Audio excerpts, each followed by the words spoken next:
자, 이번 시간 논의드릴 주제는 지방세 중에 첫 번째 세목 취득세에 대해서 보겠습니다. 앞에서 취득세라고 하는 거 특별시세에 해당이 됐었고요. 도세에 해당이 된다 이런 거 있었고, 취득세 납세 의무의 성립 시기라고 하는 것은 취득세 과세 대상 물건을 취득한 때 취득세 납세 의무가 성립하게 된다. 그리고 취득세는 신고 납부라고 해서 취득세 과세 대상 물건을 취득한 날부터 60일 내 시군구청장, 지자체장에게 신고하고 납부를 하게 된다. 여기서 파생되는 주제가 가산세라는 개념이 나오게 될 테고요. 무신고 가산세라는 개념이 하나 이슈가 되었습니다. 그래서 100분의 20이라고 하는 거, 사기가 매게 되면 100분의 40이었었고요. 그리고 나서 취득세 납세 의무의 소멸이라고 하는 거, 취납시제라고 해서 부가처분 취소가 되거나 또는 납부 충당, 그 다음에 시효 완성이라고 하는 거, 그 외에 제척기간. 그래서 취득세 관련해서 기본적으로 신고 납부 관련해서 문제가 되는 게 과세 표준 신고서를 제출하지 않아서 7년의 기간이 경과되게 되면 더 이상 취득세 납세 의무가 소멸하게 된다. 이런 주제들을 살펴보셨습니다. 자, 이 정도가 주요 이슈고, 역시 취득 단계에서 부과하는 세금이다 라고 하는 것. 그래서 관련해서 보유 단계에서 부과되는 세금 중에서 그 재산 자체에 대해서 부과되는 세금은 선순위 담보물권보다 우선 배당을 받게 될 텐데, 취득세는 그 재산 자체에 대해서 부과되는 세금은 아니기 때문에 선순위 담보물권보다 우선 배당을 받는 것은 아니다. 이런 정도의 주제가 되게 될 테고, 취득세가 보통 한 3문제에서 아니면 4문제까지 구성이 되게 되는데, 일단은 제일 대표적인 문제가 취득세 납세 의무자 등에 관한 내용들이 하나의 이슈가 되고요. 그 다음에 취득세 세액을 산출하는 과정, 과세 표준에다가 세율을 곱해서 이제 산출하게 될 것인데, 세율을 따지는 문제는 거의 한 해도 거르지 않고 출제가 되는 문제가 취득세 세율이라는 개념이 됩니다. 이제 먼저 검토드리게 될 게 취득세 과세 대상 여부에 대해서 살펴봐야 되고요. 이게 이제 기계적으로 접근을 하셔야 되죠. 무사대주 이런 식으로 공식 따서 외우는 게 남는 장사. 그 다음에 이제 또 하나 이유라고 하는 것은 취득세 비과세 대상이 되게 된다. 그래서 개념 간단하게 설명드리겠습니다. 취득세 과세 대상이라고 해서 국가 지자체에게 기부채나 귀속하는 것을 전제로 하는 취득이라고 하는 것. 이건 취득세 부과를 하는 경우도 있고 안 되는 경우도 있는데, 이때 무상의 이용권을 부여를 했다라고 한다면 이상, 키워드 무상 이용권을 가지고 있는 사람은 취득세 바로 납부를 할 의무가 있다. 그래서 이게 이제 제가 예를 들었던 게 과천 서울랜드 케이스에서 과천 서울랜드라고 하는 이 공간은 서울시 소유이고요. 지금 한 30년 넘었는데 그 당시에 땅을 산 사람이 서울시의 기부 체납을 전제로 해서 이 물건을 취득을 했었습니다. 그리고 20몇 년간이라는 무상 이용권을 받게 돼요. 그 당시 법에서는 취득세 비과세 대상이었고요. 지금은 무상의 이용권을 가지고 있을 때 어떻다? 취득세 부과 대상이 되게 된다. 해서 키워드 무상 이용권이라고 하는 거. 두 번째가요. 존속기간 1년 이내라 할지라도 사치성 재산 거의 다 안 나옵니다. 그래서 나중에 사치성 재산에서 별골 고고고 이런 게 나오게 돼요. 근데 의미 없고요. 사실상.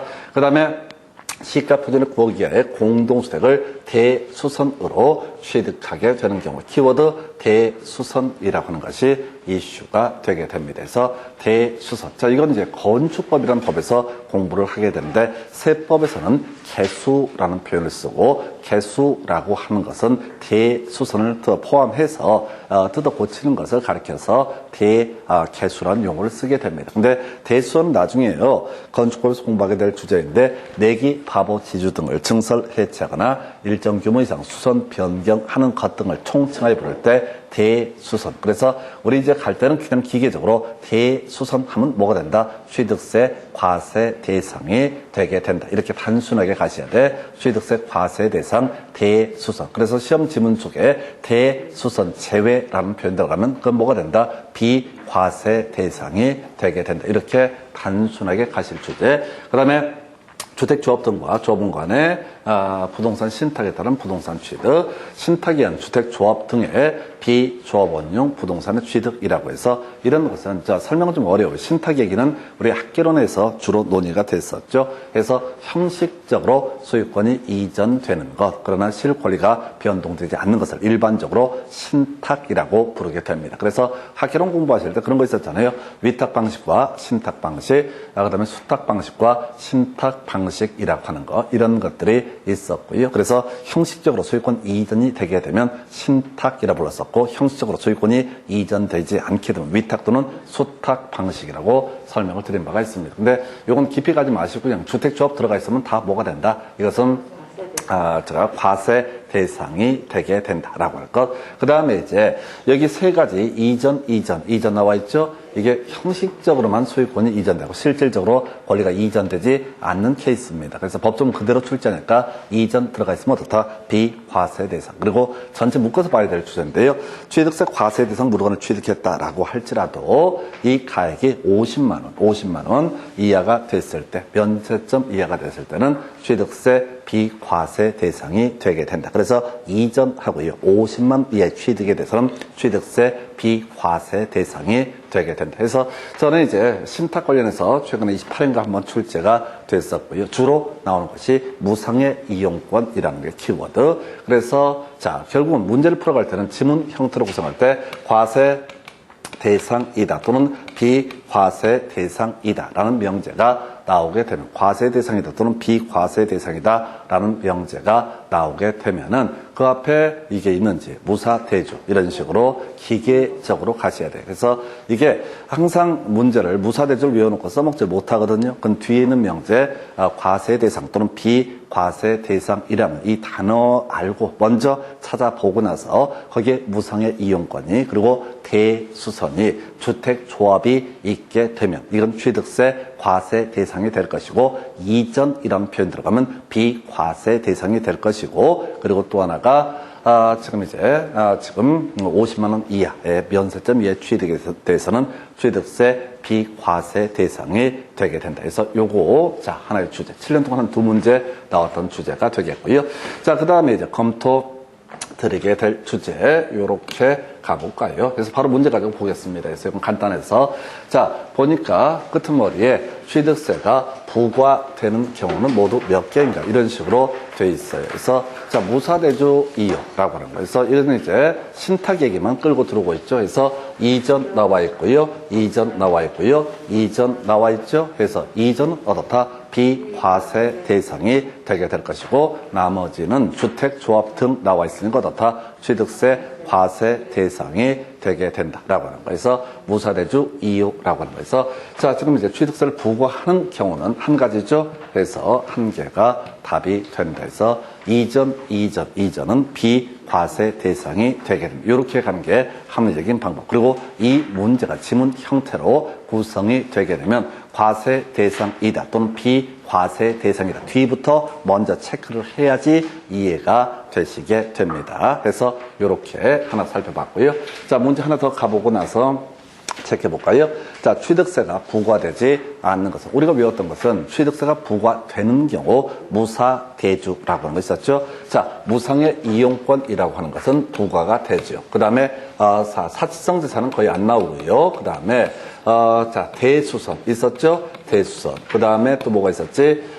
무사대주, 주택조합 등 들어가면 어떻다? 취득세 과세 대상이 된다. 그래서 이 문제를 보시게 되면 이제 취득세가 부과되지 않는 것은 해서 지금 저기 보니까 대수선 제외라고 돼 있죠? 대수선은 뭐가 된다? 취득세 과세 대상이 될 것이고, 대수선 제외하게 되면 어떻다? 비과세 대상이 되게 된다. 그래서 이 문제 답은요 1번 이렇게 해석을 하게 됩니다. 나머지 내용은 지금 설명을 드릴 텐데, 우리가 뒤에서 이제 취득의 유형이라고 하는 것이 지금 이제 실질적 취득이라는 개념과 형식적 취득 이런 식으로 구분하죠. 실질적 취득에서는 원시 취득이라는 개념이 있게 됩니다. 그래서 민법 할 때도 공부했던 개념이, 우리가 이제 원시 취득에서 공유 수면의 매립이나 건물의 신축 이런 것들이 원시 취득의 가장 대표적인 케이스가 취득세가 되게 되겠고, 승계취득에 있어서 세법에서는 유상승계취득과 무상승계취득으로 대별해 보게 됩니다. 그래서 결국은 세법에 있어서 취득세라고 하는 것은 무상승계취득이 됐든 유상승계취득이 됐든 취득세 과세 대상이라고 하는 거, 이렇게 정리를 해야 될 것이고요. 자, 그래서 개념을 볼까요? 형제간의 부동산을 상호 교환한다. 직계 존속으로부터 거주하는 직계 존속으로 거주하는 주택을 증여를 받았다. 그 다음에 이제 파산 요렇게 가게 되면 뒤에서 공부할 주제입니다. 따로 정리할 텐데 다 이건 유상승계 취득에 해당이 되게 된다. 그래서 배우자 직계 존비속 뜨게 되면요 다 유상승계 취득입니다. 내용 보지 마시고 원래 배우자 직계 존비속으로부터 취득이라는 것은 무상승계 취득으로 봐야 함이 원칙입니다. 근데 법에서는 배우자 직계 존비속으로부터 취득 중에서 다음에 해당하는 것은 유상승계 취득 이런 식으로 가게 될 것이고요. 그래서 당연히 취득세 과세 대상이 될 테고 아까 주택 조합 이건 뭐가 된다? 무사대주라고 해서 취득세 과세 대상이 되게 된다. 이런 식의 얘기고요. 자, 파산 선고로 인해서 처분되는 부동산을 취득했다. 그냥 유상승계 취득이죠. 좀 어려울 수 있어요. 그냥 내용 아무것도 아니야. 누가 팔아 망해가지고 재산을 판다라고 했을 때 그것을 취득했으면 당연히 유상승계 취득이 되게 된다. 이런 논리 구조가 되겠습니다. 그래서 하여튼 무사, 대주, 이용라고 해서 항상 문제 구성할 때 대수선, 무상의 이용권이라고 하는 거 하나의 이슈가 되게 될 것이고요. 주택조합이라고 하는 것도 바로 지금 이제 취득세, 과세 대상이 되게 된다. 해서 나중에 좀 더 디테일에 가면 자 유상승계 취득 이어서 과세 대상, 무상승계 취득 이어서 과세 대상 이런 식으로 이제 구성을 하게 됩니다. 그래서 자, 이 문제 답은 1번으로 뽑아냈었고요.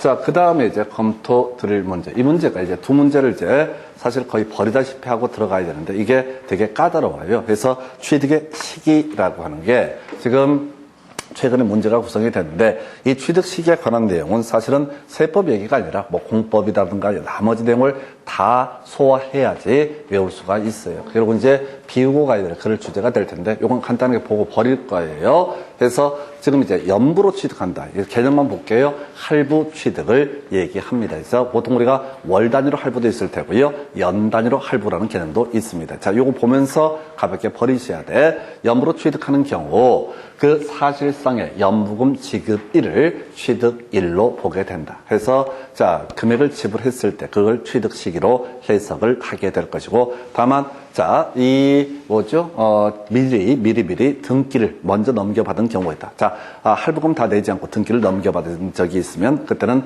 등기일, 등기 등록일을 바로 취득 시기로 해석을 하게 된다. 그래서 자, 원시 취득이라고 하는 것이 하나 나와 있네. 그래서 원시 취득의 시기 해서 공사 준공 인가일 이전에 사실상 사용을 했을 때는 바로 빠른 날인 사실상 사용일을 취득일로 본다. 그래서 이거 뭔 소리냐면 저런 거죠. 바다를 메꿔서 공유 수면 매립을 통해서 자, 이 토지를 취득한다. 그게 소위 원시 취득의 한 유형이 될 텐데 공사 다 끝났다고 하는 날짜 이게 뭐예요? 바로 공사 준공 인가일이라는 개념이 되게 됩니다. 자, 그런데 그 전에 미리 자, 일정하게 사용을 하고 있다. 그러면 그 사실상 사용일을 뭘 본다? 바로 취득 시기로 보게 된다. 이런 식의 논리 구조고요. 이제 난리가 나기 시작합니다. 주택법 얘기가 나오고 정비법 얘기가 나오게 돼요. 주택법에서는요. 사업계획 승인 받아서 나중에 사용 검사라는 과정을 거치게 되면은 이때 완성이 된 시기 그게 사용 검사일이 되게 됩니다. 그래서 사용 검사를 받은 날에 그 토지를 취득한 것으로 본다. 이런 식의 논리 구조가 될 것이고 이건 버려야 돼요. 어차피 지문 길이 때문에 쫓아갈 수가 없습니다. 출제 빈도 대비해서 너무 어려워요. 그 다음에 4번 끝 한번 해볼까요? 소유권 이전 고실에 그 토지를 취득한 것으로 본다. 이건 세법을 묻는 게 아니라 공법을 묻는 거야. 공법에서 정비법에서요. 자, 전체 절차가 사업 시행 인가, 관리 처분 계획 인가, 그다음에 준공 인가, 이전의 고시라고 해서 정비법에서 이 아파트 분양권 등 아파트를 취득하게 되는 시기는 언제냐면 이전의 고실의 다음 날 모든 권리 관계가 이전 확정되게 된다. 그래서 다음 날 빠져 있어서 이 지문이 틀린 거야. 그래서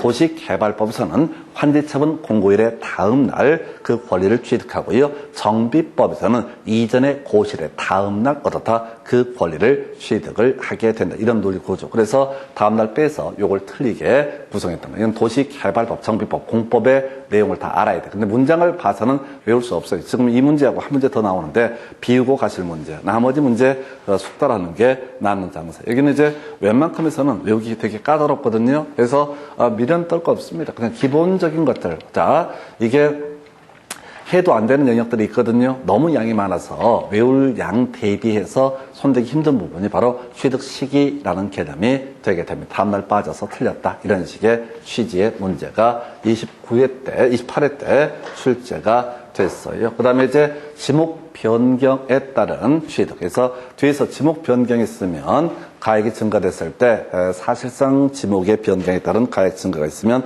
취득세 납세 의무가 있게 됩니다. 그래서 원칙은 빠른 날이고요. 다만 토지 지목 변경일 이전에 사용하는 부분에 대해서는 사실상의 사용일을 취득일로 보게 된다 해서 이렇게 되어 있는데 의미 없어요. 그래서 이건 완전 공법 문제입니다. 공법 문제고 이 텍스트를 10초 안에 읽는 것은 불가능에 가깝습니다. 그냥 틀리라고 내는 문제. 세법도요 16문제 출제되는데 대충 보게 되면 한 5, 6문제 손대기 어려운 문제를 구성을 합니다. 그럼 여러분들은 10문제를 어떻게든 맞춰야 된다. 그렇게 접근을 하셔야 되지 택도 없는 내용들을 가지고 그 6문제를 몰입해봐요. 이거 내용 다 안다고 치더라도 이걸 1분 안에 푸는 것은 불가능에 가깝습니다. 안 되는 거 버리셔야 돼. 안 되는 거. 해서 앞에 우리 조수 총론을 먼저 공부하셨는데 그거 몇 개 안 됩니다. 지문 여러 개로 구성되지만 기본 틀 그런 것들을 정확하게 숙지하는 게 필요해서 그래서 선택과 집중의 문제로 접근해야 되겠고요. 한 문제 더 엽기적인 문제 구성이 됐습니다. 그래서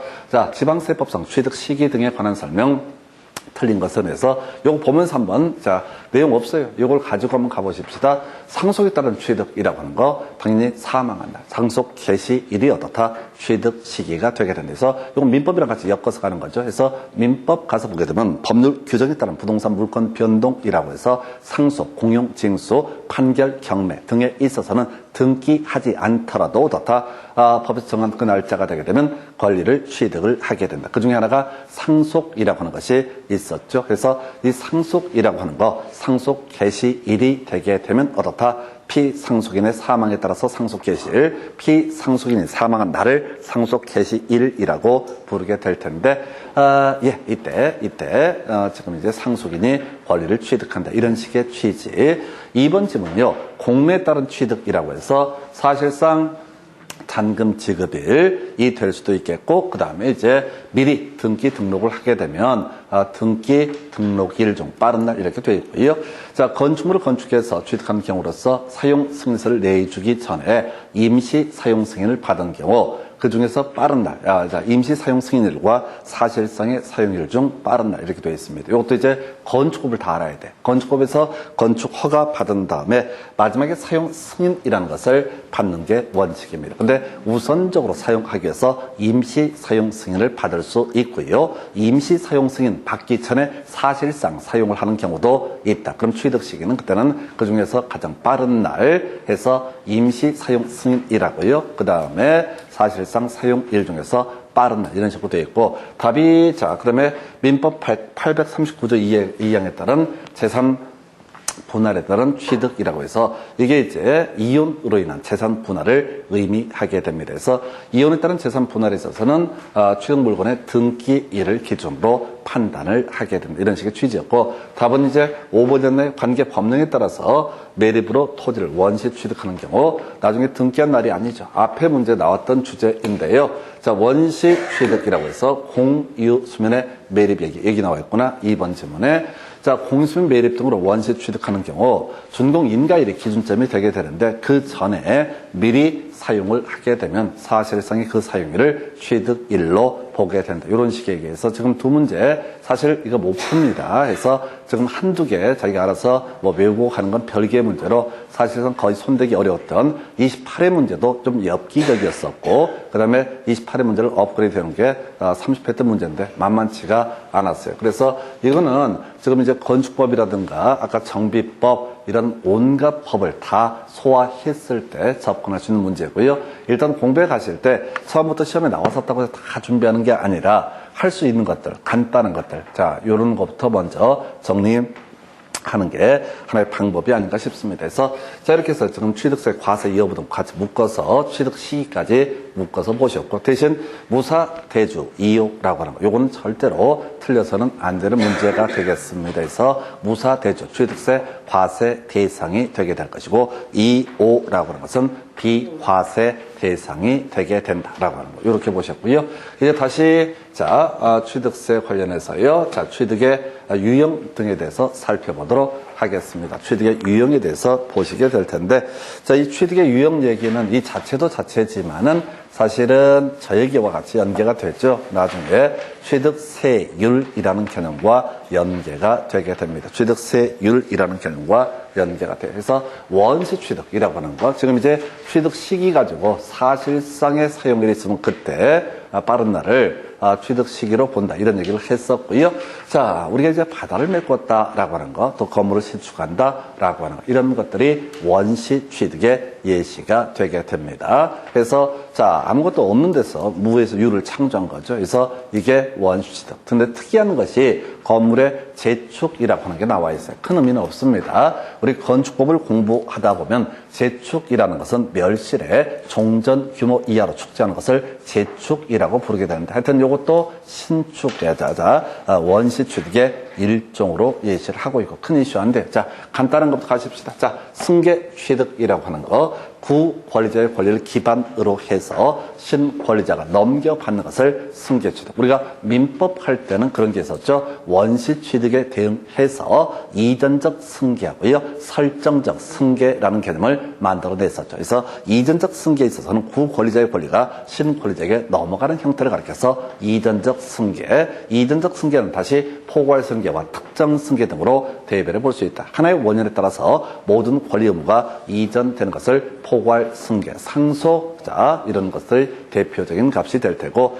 특정 승계, 다시 기억해야 돼. 매매나 증여에 따라서 소유권이 이전되는 것을 뭐라고 한다? 특정 승계. 용어 기억하셔야 됩니다. 용어 기억하셔야 됩니다. 그리고 저당권을 설정한다, 지상권을 설정한다 이런 것을 가리켜서 설정적 승계라는 용어 민법에서 공부하신 주제가 되겠습니다. 그렇다 치고 여기는 좀 간단하게 구성을 해요. 승계 취득 이라고 해서 구권리자의 권리가 신권리자에게 넘어가는 형태를 가리켜서 승계 취득이라고 부르게 되는데 여기서는 세율 때문에 유상 승계 취득이라는 개념과 무상 승계 취득이라는 개념 두 개로 대별을 해 보게 됩니다. 그래서 자 유상 승계 취득이라고 하는 거 현물 출자 뭐 이런 것들도 한번 나온 적이 있었고요. 법인에 대해서 지분권을 받기 위해서 부동산 실물을 투자를 한다라고 하게 되면은 이 사람은 지분권을 얻기 위해서 다 부동산을 준 것이고요. 법인의 입장에 있어서는 뭐야? 자 역시 지분권을 배부하면서 부동산을 취득을 한 것이다. 그래서 지금 법인에 대해서 현물 출자를 한 사람의 입장에서는 지분권을 취득했잖아요. 공짜로 출자한 게 아니라 지분권을 취득했으니까 이것도 유상 승계 취득이다. 일정한 대가를 지불했다. 현금을 지불하는 게 아니라 현물을 지불하는 사안에서도 유상 승계 취득. 큰 이슈는 안 되고요. 여기서는 이 배우자 직계 존비속 얘기하고 부담부 증여 얘기 잘 내지는 않는데 요즘엔 좀 출제 빈도가 떨어졌는데 하여튼 모든 문제가 이 얘기로 귀결이 되게 됩니다. 그래서 먼저 지금 배우자 직계 존비속으로부터의 사취득이라는 개념 다 유상 승계 취득이다. 단순해 가야 돼. 배우자나 직계 존비속으로부터 취득이라는 것은 다 뭐가 된다? 유상 승계 취득이다. 단순화시켜야 된다고요. 배우자 직계 존비속 나오게 되면 원칙은요 무상 승계 취득에 관한 세율을 적용을 해야 되는데 우리 세법에서는 배우자 직계 존비속으로부터 취득임에도 불구하고 유상 승계 취득으로 보는 사례만 법에서 나열을 하고 있습니다. 그래서 우리가 외울 때는 무조건 다 뭐라고요? 배우자나 직계 존비속 이런 얘기 나오면 다 뭐가 된다?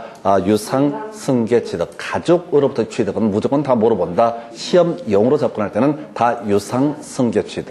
그리고 이제 하나 포인트가 부담부 증여. 이게 양도소득세 할 때도 그렇고 지금 취득세 할 때도 그렇고 두 군데서 계속 이슈가 되고 매번 볼 때마다 약간 헷갈리는 부분이 부담부 증여라는 개념이 되게 됩니다. 그래서 갑이라고 그러는 사람이 자신의 X 부동산을 담보로 을이라는 사람에게 돈을 빌리고 저당권을 설정을 했다. 예를 들어서 담보가치가 한 1억 정도 되게 되는데 이 저당권 설정한 게 1,000만 원을 설정을 했다. 1,000만 원을 빌렸다 이런 얘기입니다. 그래서 이렇게 저당권을 설정해놓은 부동산에 있어서 갑이라는 사람이 이 문제의 부동산을 병이라는 사람에게 양도하게 된다라고 되어 있어요. 양도하게 된다. 자, 그런데 자 그냥 증여를 하는 거예요. 증여를 하는 거예요. 양도가 아니라 증여를 하게 됩니다. 근데 저당권을 정리하지 않고 어떻다? 통째로 증여를 하게 됩니다. 이걸 우리가 이름하여 누구 입장에서 지금 병 입장에서는 일정한 부담을 떠안은 상태에서 증여를 받는다라고 해서 이걸 부담부 증여라고 부르게 됩니다. 그래서 이때 지금 이제 취득을 해서 1억짜리 부동산을 취득했으면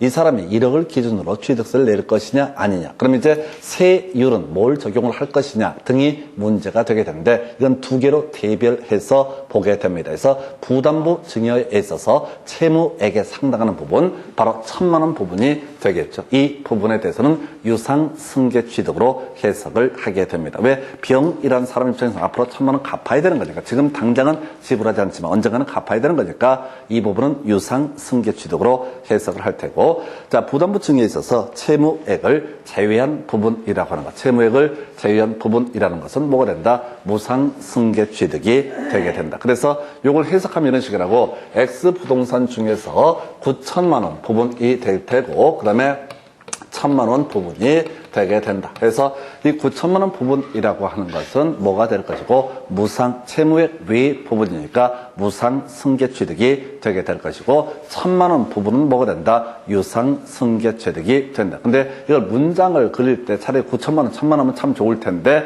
채무액에 상당하는 부분이라는 것은 뭐가 되고 유상 승계 취득이 되게 될 것이고 채무액 외 부분은 뭐가 된다? 무상 승계 취득이 되게 된다. 그래서 개념과는 무관하게 표현 때문에 헷갈리는 것이 채무액에 상당하는 부분은 유상승계 취득, 채무액 외 부분은 뭐가 된다? 무상승계 취득이라고 얘기를 하죠. 그래서 아까 문제 중에서 자 취득세 과세 대상 여부를 따져 물을 때 이런 유상승계 취득 또는 무상승계 취득 어느 쪽이 됐든 간에 모두 취득세 납세 의무, 취득세를 납부할 의무는 있다. 이렇게 해석을 하게 됩니다. 해서 자 다시 채무액 상당하는 부분은 뭐가 되고 유상승계 취득 그리고 채무액 외 부분은 뭐가 된다? 무상승계 취득해서 이걸 시험 보실 때 생각하고 해버리면 완전 꼬여버립니다. 단순하게 가야 돼. 채무액 상당은 뭐가 되고 유상승계 취득이 될 거고 채무액 제외 외에는 뭐가 된다? 무상승계 취득. 그래서 예를 들어서 상당해서 채무액 상당은 뭐가 되고 유상승계 취득이 되고 채무액 제외 외 부분은 뭐가 된다? 무상승계. 이게 상유 그다음에 외 뭐 이런 식으로라도 미리 외우고 들어가셔야 돼. 이게 절대 시험 지문 볼 때 별것도 아닌데 이게 1,000만 원 얘기인지 9,000만 원 얘기인지 겁나 헷갈려. 알면서도 뱀맴 돌아. 그래서 생각하게 되는 순간 그때부터는 게임 끝나버려요. 이미 쫄아가지고 딴 거 지문까지 막 봐야 되는 그런 강박관념을 받게 되면은 안 보여. 해서 자 채무액 상당하는 부분은 뭐가 되고 유상승계 취득이 되고 채무액 외 부분은 뭐가 된다? 무상승계 취득이 되게 된다. 요거 하나 외우시고 배우자 직계 좀비속 나오면 무조건 뭐가 된다? 유상승계 취득. 그럼 정리하면 무상승계 취득은 사실 딱 하나야. 나중에 증여라는 얘기가 나오긴 하는데 바로 채무액 외 부분은 뭐가 된다? 무상승계 취득. 이렇게 가셔야 돼. 그래서 이거 다 알아먹어요. 누구나 다 알아먹어. 근데 시험 문제를 풀려고 그러면 가서 이제 생각하기 시작하는 거야. 그냥 9,000만 원은 그 어쩌고 저쩌고 1,000만 원 이렇게 이제 일이 꼬여버리면 이게 나머지 지문 자체가 보이지 않습니다. 그리고 주의하셔야 할 게 유상승계 취득이 됐든 무상승계 취득이 됐든 간에 무조건 뭐라고요? 취득세는 납부할 의무가 있다. 아까 원시 취득도 당연히 어떻다? 취득세 납부할 의무가 있다. 취득세를 쭉 공부를 해 가다 보면 숨 쉬는 것 자체 다 세금 받아야 된다. 이런 느낌을 받게 됩니다. 나중에 그래도 얘는 실질적으로 뭐가 떨어지고 말고 하니까 이런저런 문제가 있을 테고 하나만 더 같이 기억하셔야 할 게 자 부담부 증여에 있어서 그래서 갑의 입장에서 생각을 해보겠습니다. 갑의 입장에서 양도소득세 내야 될 것이냐. 예, 1,000만 원 부분에 대해서는 양도소득세 내야 됩니다. 양도라고 하는 것이 자산을 사실상 유상으로 이전하는 것을 양도라고 정의를 하기 때문에 1,000만 원 부분 자신의 채무에 탕감이 있기 때문에 양도소득세 과세 대상이 될 테고, 다만 9천만 원 부분은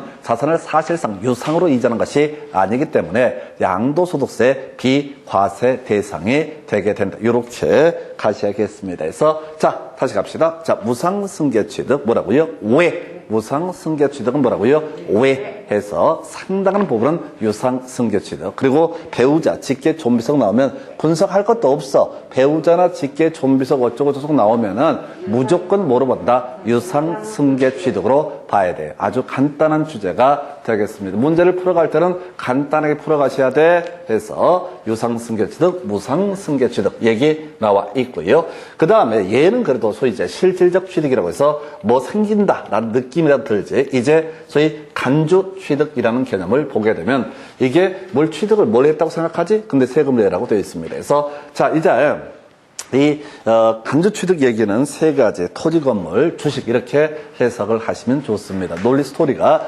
토지하고요, 건물하고요, 그 다음에 주식이라고 생각을 하시면 좋습니다. 실질적으로 취득한 게 없는데 어떻게 한다?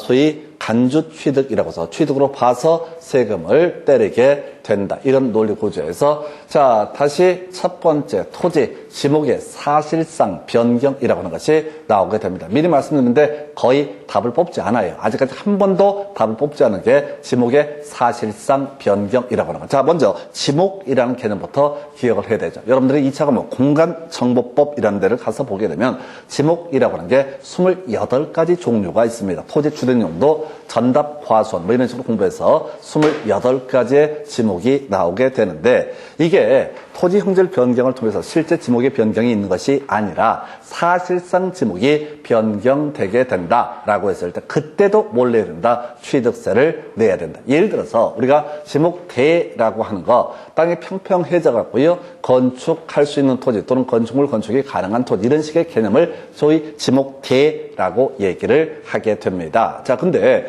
이게 자, 형질 변경, 그전에 토지가 임야였어, 지목이 임야였어. 그래서 형질 변경을 통해서 만약에 지목이 대로 변경되게 되면 가치가 증대됐어요. 그러니까 취득세 내야 된다. 이런 식의 논리구조는 별 문제가 안 돼. 근데 사실상 지목이 변경됐다. 어떤 이유로 인해서 형질 변경 공사도 안 했는데 땅이 평평하게 다져졌고 건물을 지을 수 있는 상태가 돼서 사실상 지목이 대가 됐다. 뭐 이렇게 전제했어요. 이때도 어떻다? 취득세 납부할 의무가 있다. 그래서 자, 하여튼 법 안 어기고 살려면 겁나 유식해야 됩니다. 지목이 사실상 변경된 경우에도 어떻다? 우리 법에서는 취득세 납부 의무를 부여하고 있다라고 할 거. 요런 게 토지와 관련한 부분 별로 중요치 않고요. 한번 답이 됐던 주제 중에 하나가 조작 설비의 가설이라고 해서 요건 간단하게 정리하면 됩니다. 건물에다가 승강기를 설치한 경우라고 하면 건물의 가치가 증대가 되게 되죠. 근데 이 사람이 건물 자체를 취득한 것은 아니죠. 그럼에도 불구하고 간주 취득이라고 해서 취득세 납부할 의무가 성립하게 된다. 그래서 말 어렵습니다. 건축물 중 조작 설비 등으로서 그 주체 구조부와 하나가 돼서 건축물로서 효용 가치를 이루고 있는 것에 대해서는 주체 구조부의 취득자가 함께 취득한 것으로 본다. 말은 더럽게 어려운데 건물 소유자가 승강기를 설치하게 되면은 그만큼 건물의 가치가 증대됐기 때문에 취득세 납부할 의무가 있다. 아까 우리가 지목이 사실상 변경됐을 때도 가치가 증대했으니까 취득세 납부할 의무가 있듯이 지금 여기 조작설비 가설이라고 하는 거, 요것도 다 바로 한번 답이 되고 말았어요. 그래서 별 의미가 없는데 하여튼 이게 답이 됐던 주제. 그래서 논리 체계가 간주 취득한 것으로 간주를 하게 된다. 취득한 것으로 보게 된다라는 개념이 되게 될 텐데, 실질적으로 이 사람 뭘 따로 취득한 게 없어. 토지를 취득한 적도 없고 건물을 취득한 적도 없는데 요렇게 지목이 사실상 변경된 경우 또는 조작 설비가 가설됐을 때 건물주가 그 함께 취득한 것으로 보기 때문에 바로 취득세 납부할 의무가 있다. 그래서 내가 어쨌든 건물을 사가지고 어쩌지 해서 거기다가 돈 쳐발라가지고 승강기를 만들게 됩니다. 그러면 그때 뭐라고요? 배운 사람들은 자, 세법에 따라서 취득세도 납부할 의무가 있다. 그래서 나중에 느낌을 법조문을 쭉 보다 보면 숨 쉬는 것 자체가 다 세금이다. 이렇게 해석을 하게 됩니다. 그래서 스님이 얘기하셨죠. 무소유의 기쁨에 대해서. 건물을 안 갖고 있으면 승강기를 설치할 일도 없고 승강기를 설치할 일이 없으니까 지방세 내야 될 취득세 내야 될 의무도 발생하잖아요. 땅을 갖고 있지 않게 되면 지목이 사실상 변경된 일도 없을 테고 그러면 어떻다? 세금들 낼 의무가 없다. 그래서 지금 이제 하여튼 법을 안다는 게 되게 힘든 일이야. 살아간다는 게. 법을 모르면 되게 용감해요. 무식하게. 근데 이제 법을 알게 되면 겁나 힘들어져요. 그래서 스님이 그런 얘기, 전에 책을 보니까 그런 얘기 하셨더라고. 저희 여름철에 계곡물 흐르는 소리 또한 즐겁지 아니한가. 봄철에 새소리 또한 즐겁지 아니한가. 그래서 곰곰이 생각을 해보니까, 전 법을 공부했다 보니까 이 양반이 자연 공원법부터 시작해서 수많은 법을 위반을 하고 계시다는 사실을 모르는 거죠. 그래서 그 공원 산에다가 함부로 집 못 짓거든 절이든 뭐든 안 되는 거야. 근데 그걸 모르니까 그 양반이 무식하니까 그냥 매우 즐거워했던 모습에서 하여튼 사실 토지하고요 건물 얘기 있었고 하나 더 주식이라고 하는 것도 경우에 따라서 간주 취득과 관련이 되게 됩니다. 그래서 자 먼저 볼까요? 법인의 주식이나 지분을 취득함으로써 과점 주주가 되었을 때 그 과점 주주가 해당 법인의 부동산 등을 취득한 것으로 본다라고 되어 있습니다. 그래서 이건 뭔 얘기냐면 이게 편법 쓰는 걸 막기 위한 겁니다. 그래서 A 법인이라고 하는 것이 있어요. A 법인이 소유하고 있는 부동산, 자동차 이런 것들이 사실 자동차도 다 취득세 내야 됩니다. 보통 부동산이 중심이 되고 또 일정한 준부동산으로서 등기 등록의 대상이 되는 자동차 이런 것들도 취득세를 내야 되는데 이 법인의 자산 가치가 10억 정도의 부동산 등이 있다. 그런데 이 어떤 사람, 갑이라는 사람이 이 10억짜리 부동산을 사고 싶어. 그랬을 때 이 사람이 방법 중에 하나가 만약에 A 법인으로부터 이 물건 등을 사게 되면 취득세, 유상승계 취득에서 나중에 4%인가요? 어마무시한 세율을 때려맞게 됩니다. 그래서 이 사람이 편법으로 어떻게 하냐면 A 법인의 지분권, 주식을 취득함으로써 과점 주주가 된다. 그러면 과점 주주가 된다는 얘기는 즉슨 50% 초과입니다. 50% 이상 아니야? 50% 초과, 50% 초과해서 지분권을 취득하고 그것을 사실상 권리를 행사하는 사람을 가리켜서 과점 주주라고 부르게 됩니다. 그래서 법인은 주식 또는 지분을 취득함으로써 과점 주주가 됐을 때 그 과점 주주가 법인의 주식 등을 취득한 것으로 본다. 부동산을 취득한 것으로 본다라고 해서 이렇게 취득세 뜯어내게 되겠다. 왜? 편법 쓰는 것을 막기 위해서.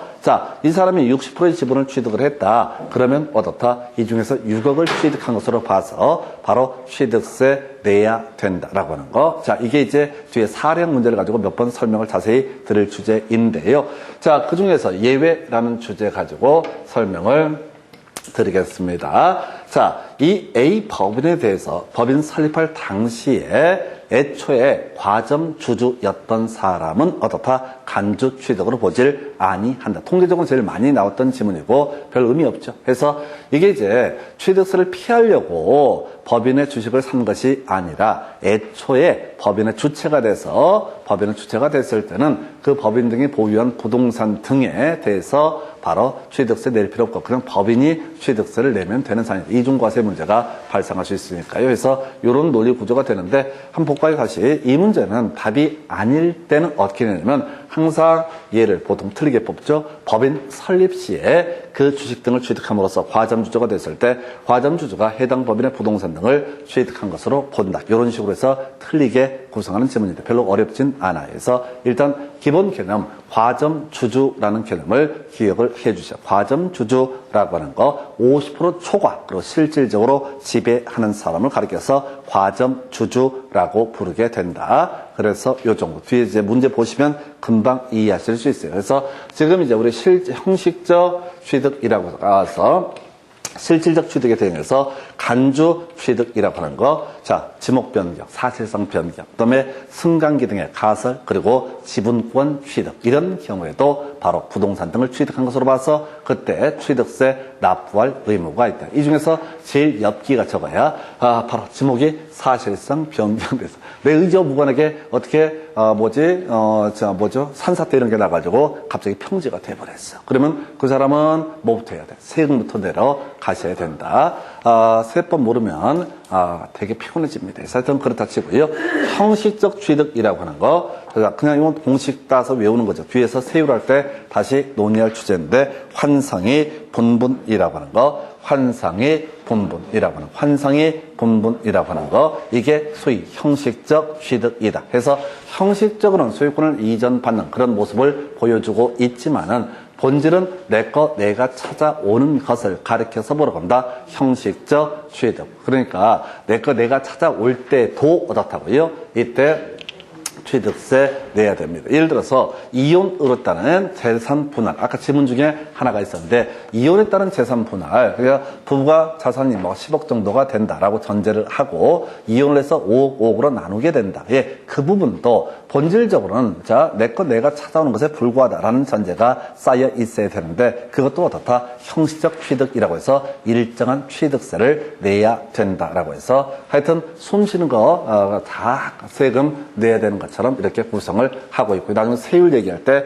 따로의 설명드릴 주제가 되겠습니다. 자, 그리고 나서 지금 취득세 과세 표준이라고 하는 거. 자, 요거는 지금 원칙부터 갈 텐데, 거의 대부분의 문제는 마지막 결론에서 출제 이슈가 이루어지게 됩니다. 그래서 28일 30회인가, 28일 29회인가 나왔던 문제가 이 문제인데, 일단은 우리가 취득세액의 산출이라고 하는 거, 이렇게 가야 되죠. 그래서 과세 표준 먼저 잡아야 되고요. 거기다가 세율을 곱하게 되면 그게 바로 취득세가 되게 된다. 이렇게 논리를 전개를 하게 됩니다. 그래서 먼저 과세 표준 특정을 해야 돼요. 얼마를 취득했느냐. 자, 세율은 그 다음 문제고 아까 유상승계 취득, 무상승계 취득에 따라서 일정한 세율을 적용하는 건 별개 문제로 얼마를 취득했느냐라고 하는 거 이게 바로 과세 표준이라는 개념이 되게 됩니다. 그래서 제일 쓸데없는 게 첫 번째 원칙에서 취득 당시의 가액 또는 신고한 금액이라는 표현을 쓰게 됩니다. 이게 바로 취득세 과세 표준이 되게 됩니다. 이건 뭐 깊이 갈 거 없어요. 지문 한 번 나왔는데 쫓아가실 이유가 없어요. 원칙은 내면 출제 오류가 되기 때문에 요즘에 와서는 절대 낼 수 없습니다. 23회 때 한번 구성했던 개념. 그래서 지금 취득세 낼 때 지금 세액을 어떻게 계산할 거냐? 취득한 사람, 취득세 납세 의무자가 저 3억에 취득했는데요 라고 얘기하게 되면 그 금액이 뭐가 된다? 과세 표준이 된다. 이런 논리 구조가 바로 취득 당시 의 가액이라는 개념이 되게 됩니다. 근데 의미 없고요. 자, 근데 우리가 취득세는 신고 납부를 해야 된다라고 했었는데요. 신고 납부를 안 하는 사람도 존재할 수 있습니다. 그럼 나중에 보통 징수의 방법으로 취득세 뜯어내야 될 텐데 바로 이 얘기죠. 바로 시가 표준액이라는 개념이 나오게 됩니다. 그래서 시가 표준액 얘기는 시가 표준액이 뭐냐 이런 것들은 시험에 거의 이슈가 안 되는데 개념상 하나 체크를 해볼게.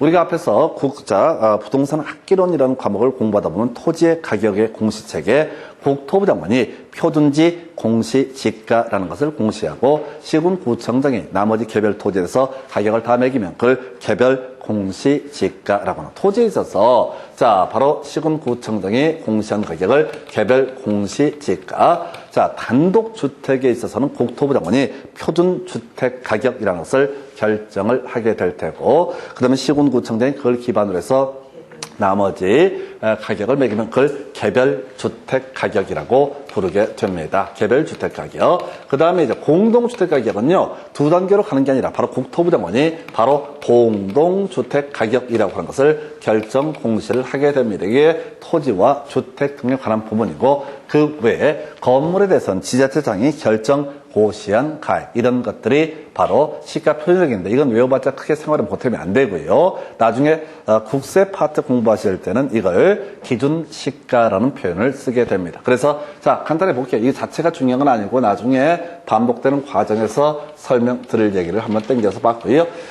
지금 취득세를 내야 되는데 지금 첫 번째 무상승계 취득을 했다. 그럼 이게 얼마에 취득했는지 알 수가 없거든요. 그때는 개별 공시지가 같은 시가 표준액을 기준으로 바로 과세 표준을 삼게 된다. 그 다음에 교환이라고 하는 건 나와 있죠. 교환도 얼마짜리라는 게 금액 자체가 특정이 안 되죠. 그래서 교환에 있어서도 시가 표준액을 바로 과세 표준으로 삼는다.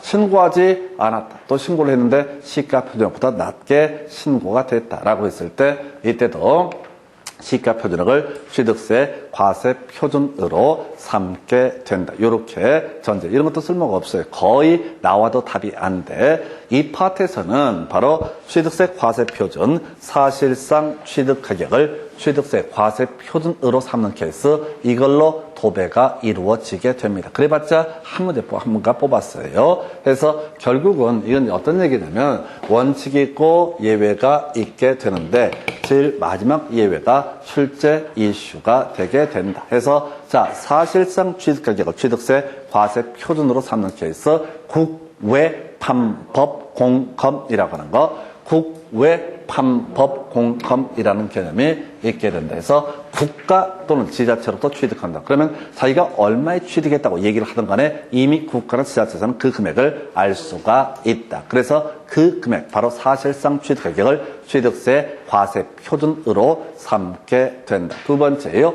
외국으로부터 수입에 따른 취득. 자동차 같은 걸 얘기하는 겁니다. 선박 같은 걸 얘기하는 겁니다. 자동차나 선박을 취득을 했다. 근데 자기가 이걸 3억에 샀다라고 얘기하는데 그거는 전혀 별개의 문제로 관세청인가요? 자, 해서 세관에서 다 얼마에 취득했는지 그 금액 자체를 알 수가 있으니까 이때는 굳이 자기가 씹으린 얘기 자체가 중요한 게 아니고 사실상 취득 가격, 즉 국가나 지자체가 이미 알고 있는 그 금액을 취득세 과세 표준으로 삼는다. 별로 안 중요해. 세 번째, 자, 판결문이라고 하는 판결문에 따라서 입증되는 가취득 가격이 증명되는 취득이라는 표현을 쓰고 있습니다. 판결문은요, 국가기관이죠. 법원이라고 하는 기관에서 이거 너가 3억에 샀구만 이라고 이런 판결문이 나오면 그 금액이 바로 뭐가 된다? 사실상 취득 가격, 즉 취득세 과세 표준이 된다. 법인 장부. 자, 일단 법인 장부는 신뢰할 수 있는 것이냐? 당연히 신뢰할 수 있는 것을 우리가 법인 장부라고 부르게 됩니다. 그래서 소위 이제 분식회계라고 해서 법인 장부 조작을 하게 되면 강력한 처벌을 하는 이유가 거기에 있어요. 그래서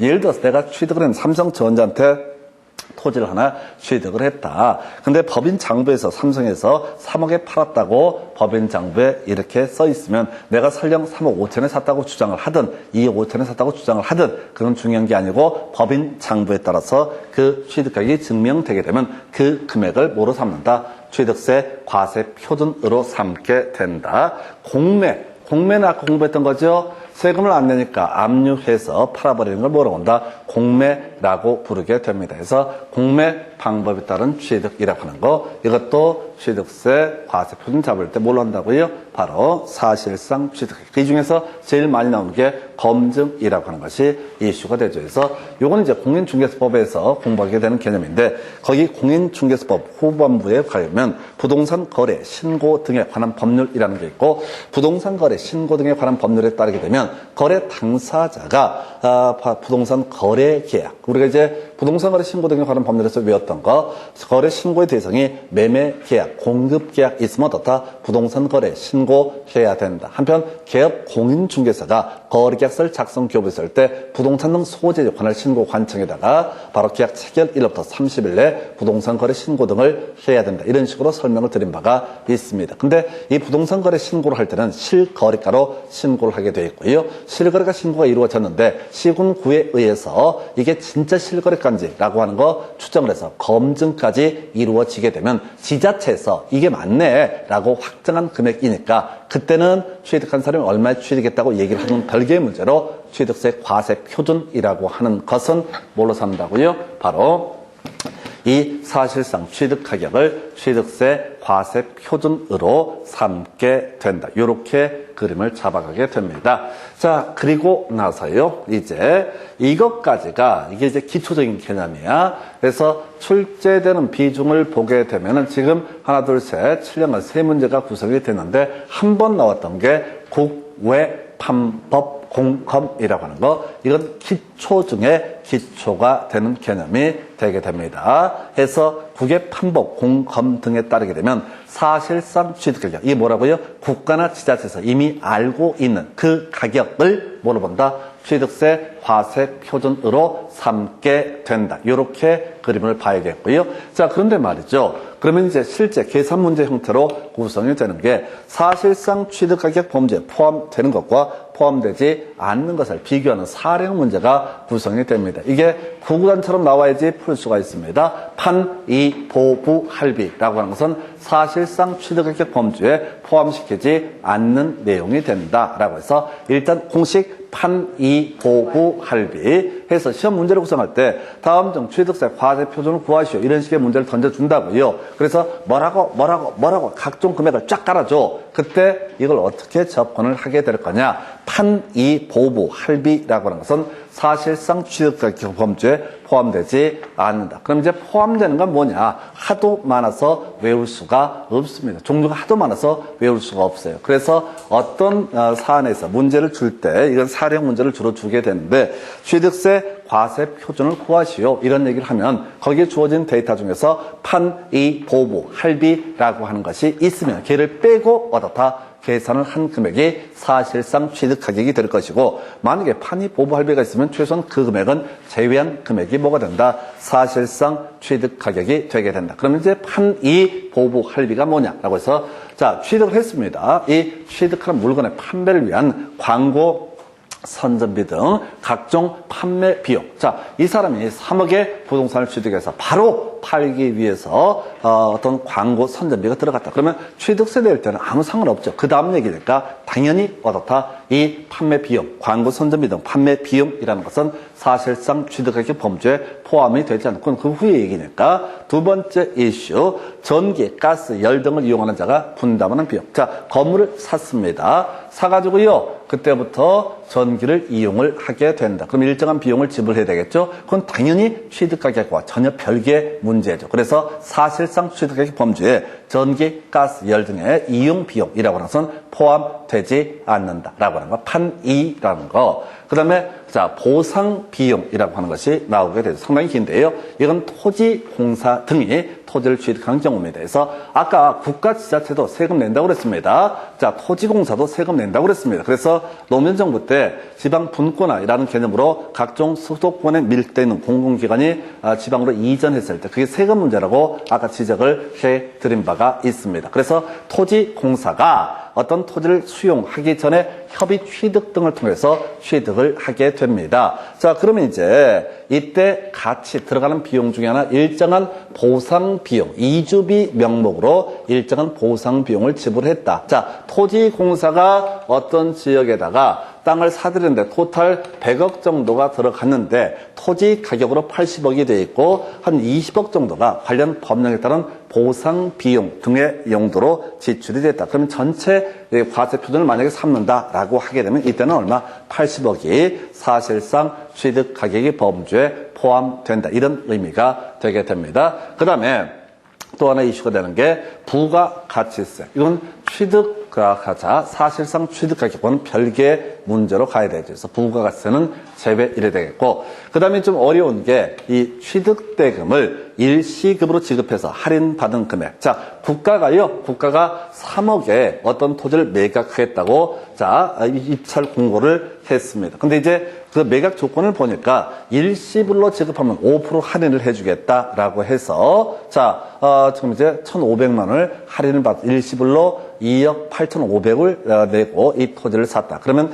이때 국가가 원래 매각하려고 했던 가격은 3억인데 그 5% 빼준 금액 2억 8,500이라는 금액이 어떻다? 사실상 취득 가격이 되게 된다. 이런 논리 구조예요. 하나 더 나올 것이 어렵죠. 법인 아닌 자가 두 개가 나와요. 법인 아닌 자가 취득하는 경우로서 할부 또는 연부 계약에 따른 이자 상당의 연체료 등에 있어서는 어떻다? 이때는 바로 사실상 취득가격 범죄에 포함시키지 아니한다. 이게 뭔 소리냐면 자 법인 아닌 개인이 어떤 부동산을 취득합니다. 3억짜리 부동산을 국가로부터 취득을 하게 되는데 자 3년 할부로 취득을 하게 된다. 일자 3년 할부로 취득을 하게 되면 그 중간에 이제 이자 비용 이런 것들을 추가적으로 지급해서 토탈 나중에 지급한 금액이 3억 1,000만 원이다 라고 할지라도 이 1,000만 원 부분은 빼버리고 뭐만 바로 3억만 만이 사실상 취득가격, 즉 취득세 과세 표준으로 삼게 된다. 또 법인 아닌 자가 공인중개사에게 지급한 중개보수라고 하는 거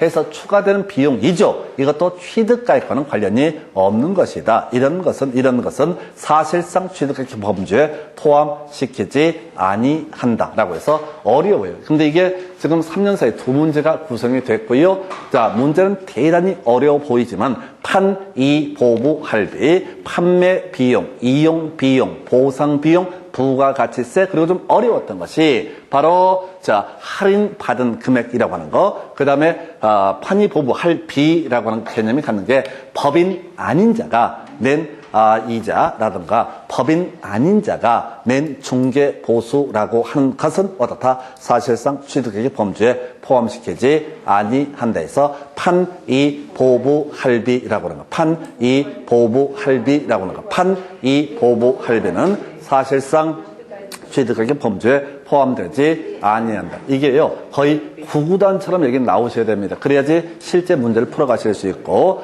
대신 간단하게 뽑아내는 경우도 있으니까, 지금 모르겠어요. 지금 3년 동안 두 문제 구성이 됐는데, 괜찮아요. 이거는 판, 이, 보부, 할비.